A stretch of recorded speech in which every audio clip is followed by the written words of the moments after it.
તો વડોદરાથી મહત્વપૂર્ણ સમાચાર સામે આવી રહ્યા છે, જ્યાં વડોદરામાં ગૌમાંસના સમોસા ઝડપવાનો કેસ.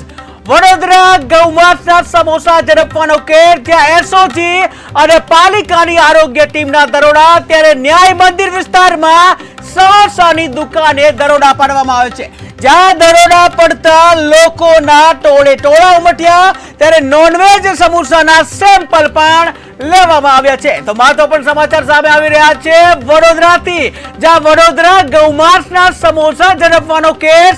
એસઓજી અને મહાનગરપાલિકાની ટીમની જે આરોગ્યની ટીમ દ્વારા દરોડા પાડવામાં આવે છે. ન્યાય મંદિર વિસ્તારમાં સમોસાની દુકાને દરોડા પાડવામાં આવે છે. ત્યારે દરોડા પડતા લોકોના ટોળે ટોળા ઉમટ્યા છે, જ્યાં નોનવેજ સમોસાના સેમ્પલ લેવામાં આવ્યા છે. ઉલ્લેખનીય છે કે ગૌમાંસના સમોસા વેચાતા હોવાનો ઘટસ્ફોટ જે થયો હતો થોડા દિવસ પહેલા, ત્યારે એને લઈને એના ઘેરા પ્રત્યાઘાતો પડ્યા છે.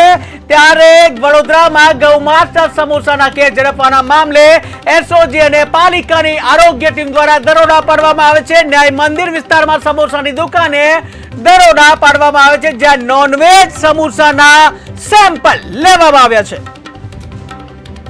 સમોસામાં જે ગૌમાંસનો જે કિસ્સો બન્યો હતો, જેના આધારે કમિશનર સાહેબની સૂચના મુજબ ડેઝિગ્નેટેડ ઓફિસર મુકેશભાઈ સાહેબે ખાસ કરીને ટીમ બનાવી એસઓજીની ટીમ સાથે આ ચેકિંગની કામગીરી હાથ ધરવા કર્યું હતું. જ્યાં જ્યાં કબાબ સમોસા મળે છે, આ નોનવેજનું છે, ત્યાં ખરેખર ગૌમાંસનું છે કે નહીં એના માટે નમૂના પણ લેવામાં આવે છે. સીધી વાત કરી છે ખાસ કરીને જે ન્યાય મંદિર છે, માંડવી છે, આ પાણીગેટ એરિયા છે, જ્યાં ખાસ કરીને મળતું હોય ત્યાં ચેકિંગની કામગીરી.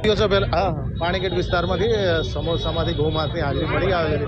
તેના અનુસંધાને એસઓજી ટીમે છે ને આ ફૂડ એન્ડ ડ્રગ્સ વાળાને સાથે રાખીને વડોદરા વિસ્તારને નોનવેજની હોટલોમાં સઘન ચેકિંગ હાથ ધરવામાં આવ્યું છે, અને તેમાંથી ઘણી લારીઓ તથા હોટલોના સેમ્પલો લેવામાં આવડાવ્યા છે. 4 હોટલોને હાલમાં હજુ કાર્યવાહી ચાલુ છે. 3-4 હોટલોમાંથી સેમ્પલો લેવડાવ્યા છે ને